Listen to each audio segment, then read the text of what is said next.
So let's carry on and finish up with chapter 1 in this video. So this is the third little video that I've done on chapter 1. So we've seen in the notion of permissible defense, so we're still talking about that. We've looked at the issue of proportionality, talking about defense, relating, basically trying to figure out some sort of relationship between a defensive harm and a threatened harm, and we looked at how this can work out when there's an identity and then when there's a difference, and how it gets a lot more complicated when there's a difference, because then you're figuring out magnitudes or equality of magnitudes, or a threshold type of argument. So go back to the previous video if what I just said is not making much sense. What I want to turn to now is the other part of what is often said to be involved in the concept or the idea of permissible defense, and that's necessity. And necessity is saying something like this: look, when you're defending yourself, it's really it has to be the case that the force that you want to use is necessary. And you're really only using as much as necessary. So necessary that you use force to defend yourself, or maybe not. You got to make that judgment. So, and then you say, okay, well, how much force is necessary? So what the important thing is that a proportionality requirement might be met, but it might not meet an action that you do in self-defense might meet a proportionality, but it might not be necessary. So there might be other options. So think about this. We're not just considering what we do directly to meet a threat. We're looking at what are all our possibilities in meeting a threat. We could have many options, and we may be able to get away with doing much less. So let's just think about this necessity thing and proportionality on a bit of a scale. And I think that might help. So let's say, and I'm going to give this situation here. So you're in a situation where X threatens to kill you. So X is threatening to kill you. So what, and I mean, this is like presuming that you can sit down and figure all this out. But logically, rationally, what's going on here? Well, let's say we can talk about your options. You might have, to begin with, a nonviolent option. That is, X is like, I'm going to kill you, and you're like, well, I'm going to run away. I'm much faster than you, and maybe the way that X was going to kill you, I know it sounds a little gruesome, but you could easily run away. Well, then this would say something like, well, look, only if force is necessary. You have a completely non-violent option at your disposal here. I could just run away. So even though you might say something like, well, X is the intended harm is killing me, proportionality would be I kill X in self-defense, but it's not necessary, right? So a proportionality condition could be met, but the necessity condition would not be met. You didn't have to kill in self-defense. You could have just run away. But let's say X is just as fast as you. So, okay, you said, okay, well, X, you're just as fast as me. I guess I can't run away. But there might be other options, yell, scream. I'm just putting these up here. Maybe there would be increasingly kind of like more violent options, like running away, sort of like the non-violent one. But you could yell, scream, kick, punch, or maybe, I don't know, let's say you bend down and grab a handful of dirt, throw it in X's face, or something like that. There are increasingly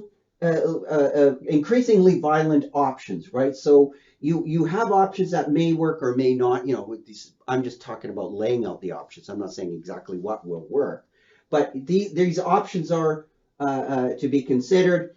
And so basically, you move away from this completely nonviolent one to the injury, and then the injury just goes up and up and up, right? So how much injury are you causing to the person that's threatening the harm?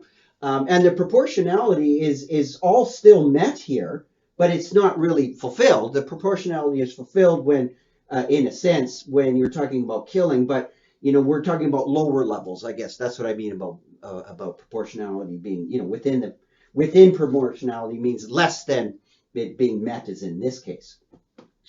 In any case, you have these options, and then proportionality eventually kind of is quote unquote exact or perfectly met, however you want think about it. But there is sort of this scale of options, and they're all within proportionality. And you're, again, as I said here, you're really looking for the least violent options in self-defense. Which ones can you do? What can you get away with in order to avoid the intended harm? So meeting proportionality, like right where it meet here, is like your last resort. It's like, often in the is what could I do legitimately is something that you might absolutely not want to do. It might be something that you're trying to avoid. So keep in mind that proportionality and necessity, certainly proportionality could be met, but necessity could not. And once you figure out when necessity is being met, I mean, it's going to involve proportionality. So the concepts are not completely overlapping. It certainly is the case that necessity is independent of proportionality, but proportionality considerations will always be involved at the end because you're trying to be within them. In any case, so have a look at how these things relate, but you could certainly meet proportionality without meeting necessity, because you could kill in self-defense and then find out later, well, you didn't have to do that. You could have done something else. All right, now this raises a little bit more general philosophical question. We've looked at some very specific examples, but remember, we're talking about self-defense like in general. Is it the case that, like, we can say, oh, well, if you met proportionality, you might not meet necessity. But if you meet proportionality and necessity, is that then then you've got a fully explicable, defensible case of self-defense? It was, kind of like Your Honor, I did what I did. It was necessary and it was within the boundaries of proportionality. So it's legitimate self-defense. Not quite. Not quite. Why? Well, and here's the question. Are proportionality and necessity sufficient for a theory of self-defense, like a broader base? They might work in certain cases, but you might have a couple of concepts that apply in certain cases, but they don't really give you a theory of self-defense. That's much harder, right? That's where other people have stepped in and said, okay, yes, these guys might be like proportionality and necessity are necessary concepts in a theory of self-defense, but those two alone are not sufficient. You need something else. Now, why do you need something else? Like, why aren't they sufficient? Why isn't it the case that you can just look at proportionality and necessity and not worry about anything else? Just saying, once those are met, I'm okay in every circumstance. Well, think of it this way. Frowe gives a few examples, and I'm just going to give one of my own. That, look, in these cases that we've been looking at, they're quite particular. Like here, X is threatening to kill you, right? So that's part of the concrete description of the problem. But you could find yourself in very threatening situations where it's not necessarily a subject, an individual that's threatening you, but they might be in the way of you saving yourself. Kind of like in the sense that if if X threatens to kill you, I didn't even put it down here, X threatens to kill you, we would think it's problematic if you pulled somebody, some bystander, as X was, coming in for the kill, and you pulled a bystander and used the bystander as a shield. We would find that quite problematic. So this is when you start making the situation more complicated. Now, here's a little example that's similar to one of Frowe's examples. It's the old story of Winnie the Pooh, Piglet, and Rabbit. They're in Rabbit's little rabbit hole in his little home that's underground, and you can only get in through a little hole. And Winnie the Pooh comes in. They have lunch, and Pooh basically eats everything that Rabbit has in the larder. In other words, he eats too much honey, and then when he tries to get out the rabbit hole to leave, so there's Piglet and Rabbit sitting at the table, Pooh goes to leave, and he gets stuck, right? Uh-oh. So now the situation is, and I'm just kind of ramping this up. Actually, this is based on an old story here. But if Pooh is stuck in there and Piglet and Rabbit can't get out, they're threatened with dying in there, right? It's kind of a gruesome twist on an old child's story. what are they allowed to do? Would they be allowed to, and they try pushing, they try their nonviolent options, like, come on, struggle, and they try to push him so that he can get out. They try to pull him in. Nothing's working, right? So the nonviolent options, right? The simple ones aren't working. What can they legitimately do to get out, right? Like, he's sort of a threat to them in a sense, but really they're threatened by starvation, by this general situation. So what are the permissible things that Rabbit and Piglet can do in their self-defense? Like, I mean, if it's cartoon land or whatever, everybody always has, for some reason, a stick of dynamite. Could they blast Pooh out and kill him in the process to escape? Would that be legitimate?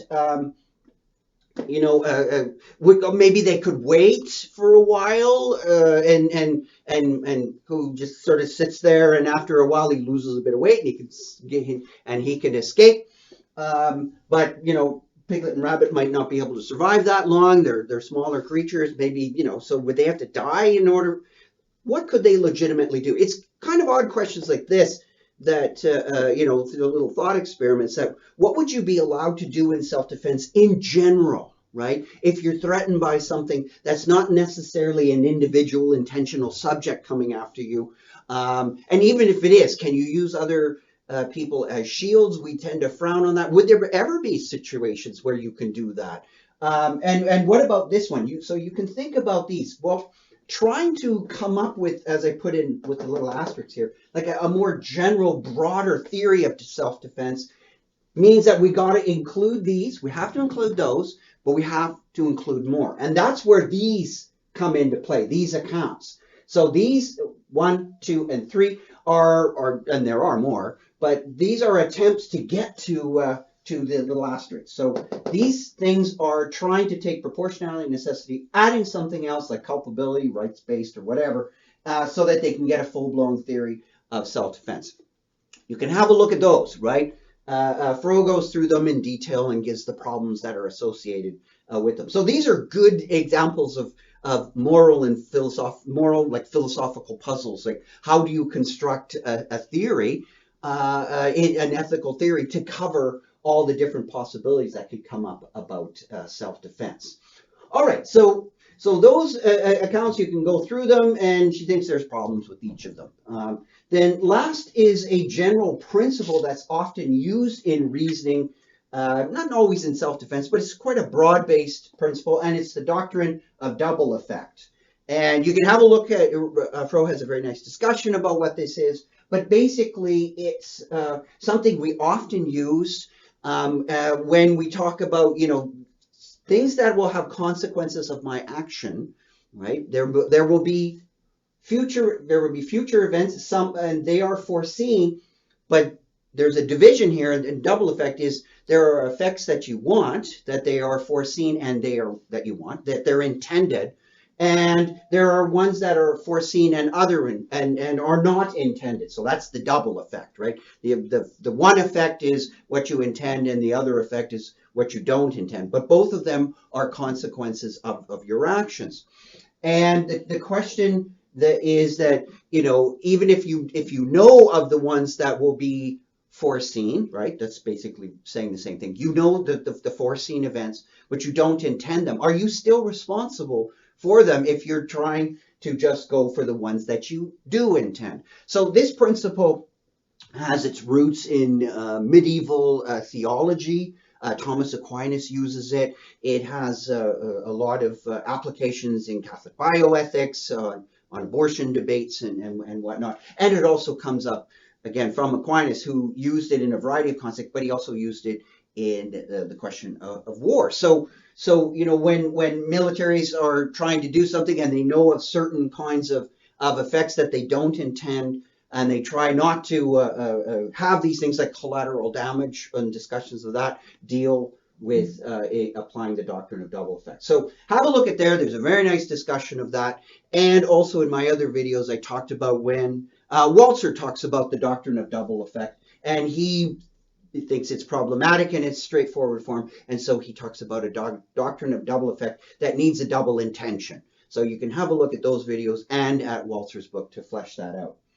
Okay, so that brings my lectures on chapter 1 to a close, but there's a lot more in there, so I encourage you to go and read this chapter carefully. It's very rich and very interesting. See you next video.